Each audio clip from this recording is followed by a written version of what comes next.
Oke, baik Bu. Sebelum kita memulai pelajaran hari ini, alangkah baiknya kita berdoa menurut agama dari kita masing-masing. Berdoa mulai.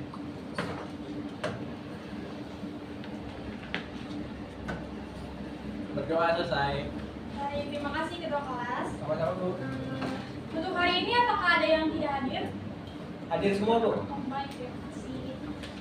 Sebelum masuk ke materi hari ini, ada yang masih ingat nggak di pertemuan kemarin kita bahas apa? Ingat dong Bu.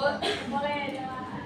Oke baik, jadi di pertemuan sebelumnya itu kan membahas interaksi sosial. Betul. Intinya interaksi sosial itu adalah tindakan sosial yang dilakukan oleh suatu individu dan juga mendapatkan feedback atau respon balik dari orang lain. Boleh tepuk tangan dulu buat Dela.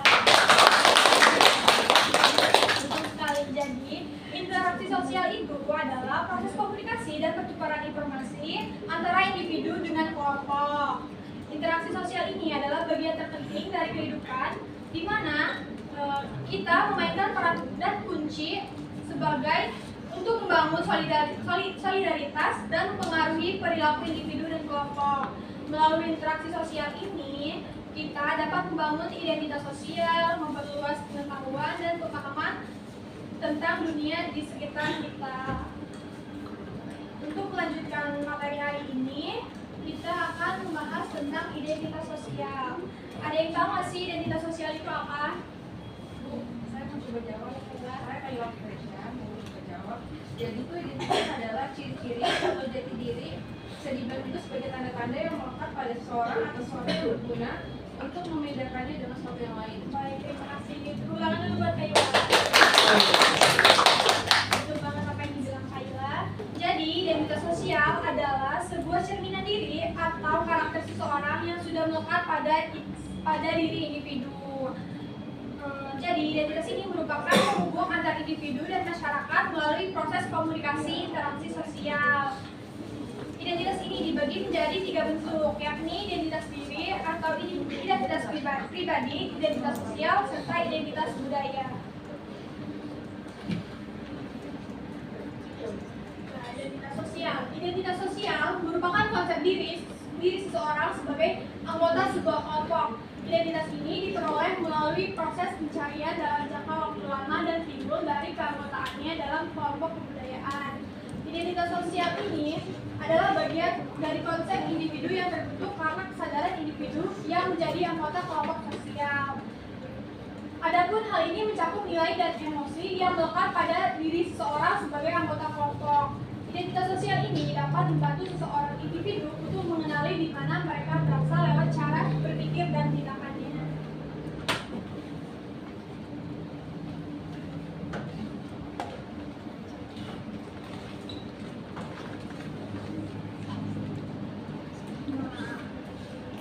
Selanjutnya ada pembentukan identitas.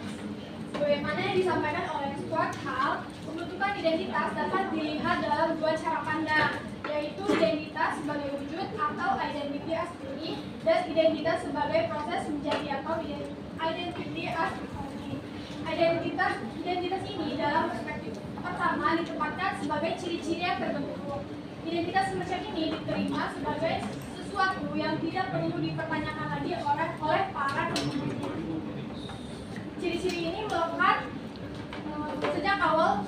sejak dari awal permulaan. Dia terbentuk secara alamiah atau dengan sendirinya. Suatu ciri yang dimiliki bersama serta berada dalam diri banyak orang yang dimana mereka dipersatukan dalam kesamaan genetik, kemudian ikatan darah, sejarah, dan leluhur. Sudut pandang ini lebih melihat pada ciri-ciri fisik untuk mengidentifikasikan bahwa mereka ini sebagai suatu kelompok. Sedangkan dalam cara pandang kedua, identitas dipahami sebagai ciri-ciri yang dibentuk melalui proses sosial. Identitas sebagai proses menjadi ini mengandalkan ciri-ciri yang tidak bersifat alamiah, namun dibentuk secara sosial. Ciri-ciri tersebut ditanamkan baik secara individual maupun kelompok melalui proses sosialisasi. Pada tingkat kelompok identitas semacam ini mewujudkan kesamaan dalam ide, gagasan, nilai, kebiasaan yang menghasilkan praktik kehidupan baru. identitas ini tidak dikenali dari ciri-ciri lahirnya.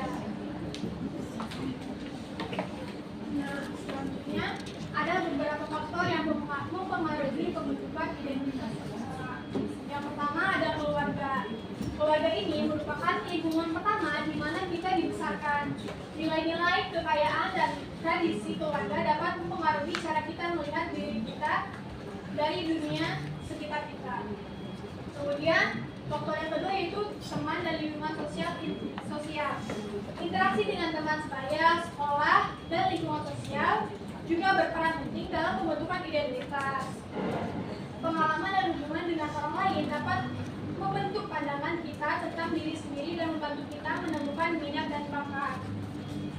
Yang ketiga yaitu budaya dan masyarakat. Budaya dan masyarakat ini budaya dan masyarakat di mana seseorang tumbuh juga memainkan peran penting dalam pembentukan identitas. Nilai-nilai, norma, dan harapan yang ada dalam budaya dan masyarakat dapat mempengaruhi cara kita dalam melihat diri sendiri dan peran kita di dalam masyarakat. Yang kemudian yang keempat ada pengalaman pribadi. Pengalaman hidup termasuk tantangan, kegagalan, keberhasilan juga kontribusi dalam membentuk identitas seseorang. Pengalaman-pengalaman ini membantu kita untuk mengenal diri sendiri dan mengembangkan kekuatan dan mengatasi kelemahan. Yang terakhir yaitu perkembangan pribadi. Proses perkembangan pribadi ini seperti mengeksplorasi minat, pengembangan keterampilan, dan menetapkan tujuan hidup juga berperan dalam membentuk identitas. Selama proses ini, seseorang dapat mengembangkan identitas yang unik dan autentik. Selanjutnya ada konsekuensi identitas sosial. Eksklusi dan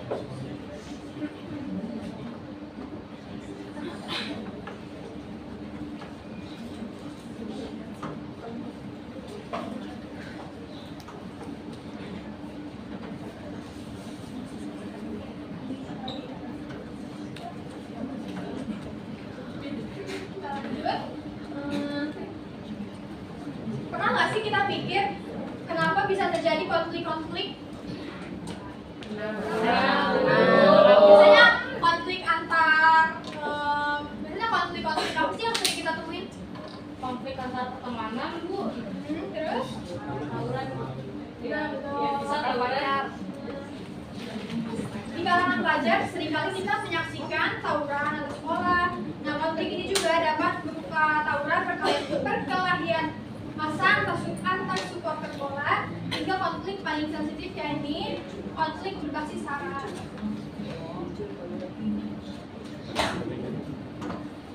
Berbagai konflik ini, jika kita lihat dari jenis konflik yang ada, bisa berpangkat pada satu hal yakni identitas. Identitas ini menjadi dasar bagi seseorang untuk mengikatkan dirinya pada komunitas atau kelompoknya.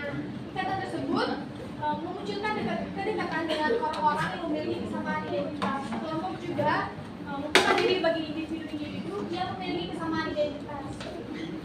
Proses membuka diri terhadap individu yang memiliki kesamaan identitas inilah yang dinamakan dengan watak inklusif. Kemudian ikatan inilah yang pada akhirnya membuat perbedaan antar kelompok. Dari identitas melahirkan perasaan dan keinginan untuk membedakan satu di antara yang lain. Dorongan untuk membedakan diri dengan orang lain pada giliran yang akan memicu pemikiran superioritas. Dorongan semacam ini dapat berupa merasa kelompok sendiri paling unggul dibanding yang lain. Sementara kelompok yang lain itu kita memikirnya tuh lebih rendah dibanding kelompok kita. Pada titik ini, sesungguhnya kelompok ini menjadi eksklusif atau membatasi dirinya dengan kelompok lain. Eksklusivitas ini sangat rawan menyinggung pihak lain yang tidak sepaham dengannya. Pemikiran tersebut dapat memicu ketegangan antar pihak yang dapat berujung konflik sosial, keragaman sosial. Keragaman identitas di Indonesia seharusnya dapat dipandang sebagai kekayaan identitas, di mana kekayaan tersebut justru menjadi kekuatan bangsa dalam menatap masa depan yang lebih baik. Oleh karena itu, dibutuhkan kemampuan bagi setiap kelompok anak bangsa dalam mengembangkan karakter inklusifnya. Selanjutnya, Ibu minta kalian buat nonton jadi mohon diperhatikan baik-baik ya. Siap, Bu. Kita perwakilan dari kalian buat maju ke depan untuk menjelaskan. Oke, Bu.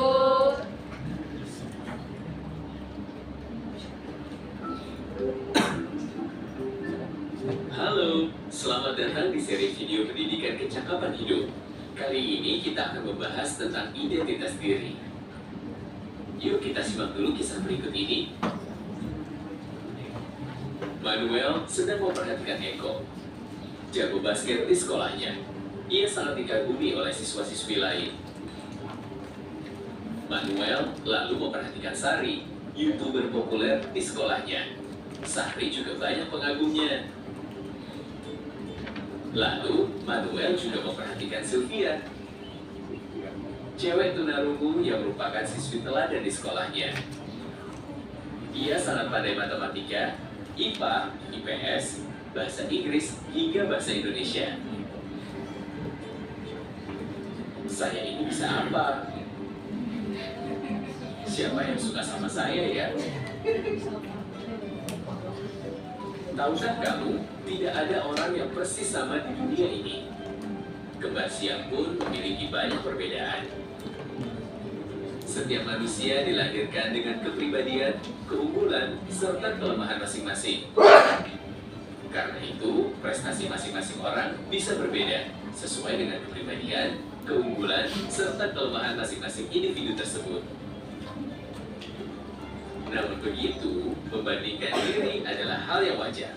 Ahli psikologi sosial Leo Festinger mengatakan bahwa membandingkan diri dengan orang lain adalah sebuah cara untuk mengevaluasi diri dengan tujuan untuk menjadi lebih baik lagi. Kita cenderung membandingkan diri dengan orang yang mirip dengan kita. Namun begitu, ingat, kalau membandingkan dirimu dengan orang lain lebih banyak memberikan dampak buruk daripada dampak baik, misalnya membuat kamu menjadi tidak percaya diri, lebih baik kamu fokus untuk mengembangkan diri sendiri. Yang terpenting di masa remaja adalah menemukan jati diri. Apa yang kamu sukai? Apa yang tidak disukai? Apa yang penting bagi kamu? Apa yang membuatmu merasa bangga pada dirimu sendiri? Apa yang terasa mudah buatmu? Apa yang membutuhkan lebih banyak waktu buatmu untuk menguasai? Hal yang mudah bagi kamu, misalnya menghafal, bisa jadi sulit dilakukan oleh temanmu. Sementara itu, temanmu bisa jadi lebih cepat menguasai bidang olahraga, sementara kamu lebih lama. Sebaiknya kita berfokus pada hal-hal yang penting bagi kita dan dapat dengan mudah kita kuasai, daripada memaksakan diri mengikuti arus. Tentukan sendiri apa yang menurutmu adalah bentuk kesuksesanmu. Oleh karena itu, kita juga tidak boleh meremehkan teman-teman yang tampak belum berprestasi. Mereka hanya belum menemukan di mana mereka dapat mengekspresikan diri dengan baik. Siapa tahu, kelak mereka akan sangat berprestasi. Demikian juga dengan kamu. Tidak perlu berkecil hati bila kamu belum menemukan bidang dan keterampilan yang benar-benar kamu sukai. Perlu proses untuk menemukan jati diri. Sekarang, ayo kita berlatih.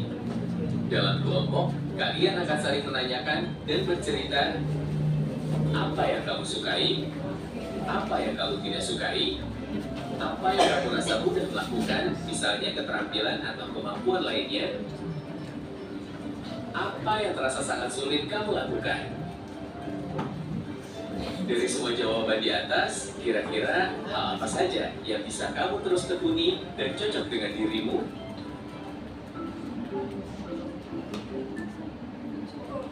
Nah, sampai sini ada yang mau bertanya dulu sebelum Ibu ngasih waktu kalian buat menyimpulkan?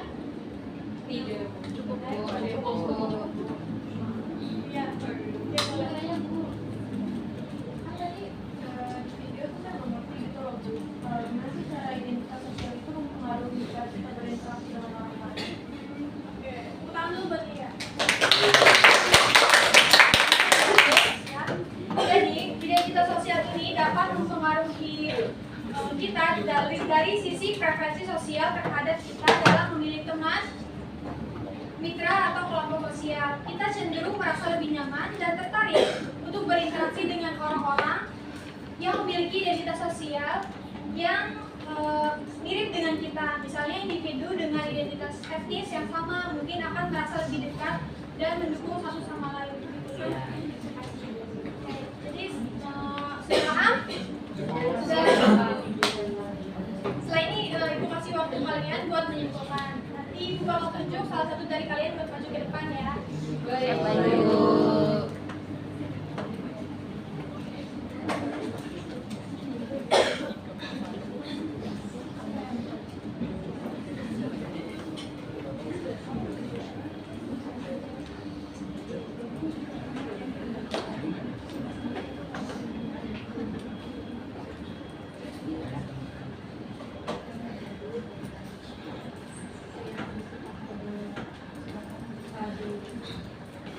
Sudah?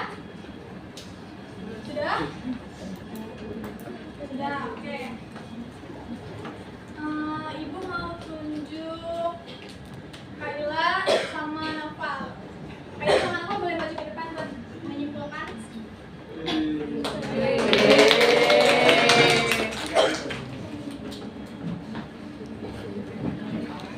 So, boleh?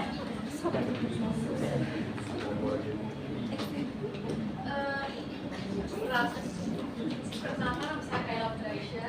Saya izin mau coba jawab menyimpulkan tadi yang ada di video.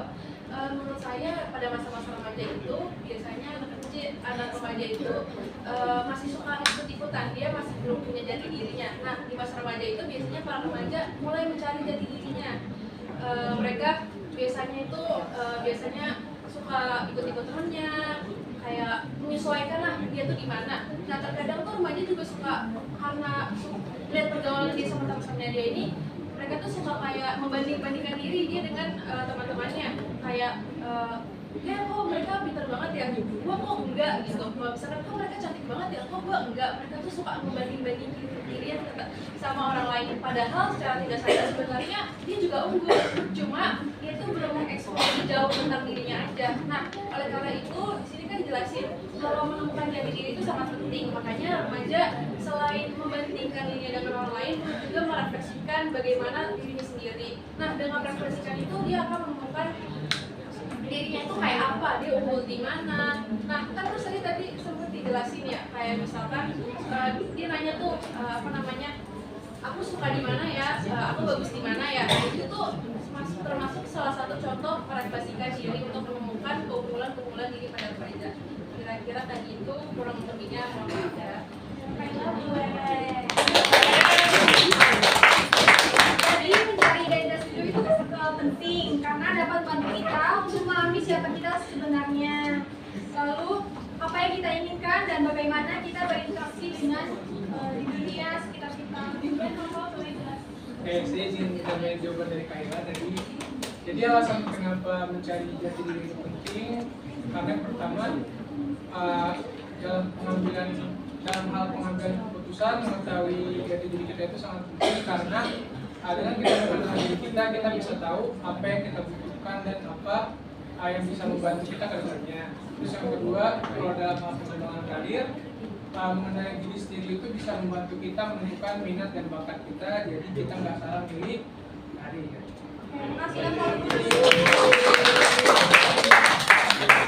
Jadi mencari identitas sosial ini adalah proses yang sangat penting dan berkelanjutan. Ini melibatkan eksplorasi diri, refleksi dan pemahaman yang mendalam tentang siapa kita sebenarnya.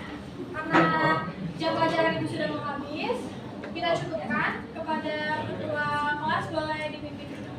Oh ya Bu, baik, sebelum mengakhiri pelajaran pada hari ini, mari kita berdoa menurut agama dan kepercayaan masing-masing. Berdoa dimulai.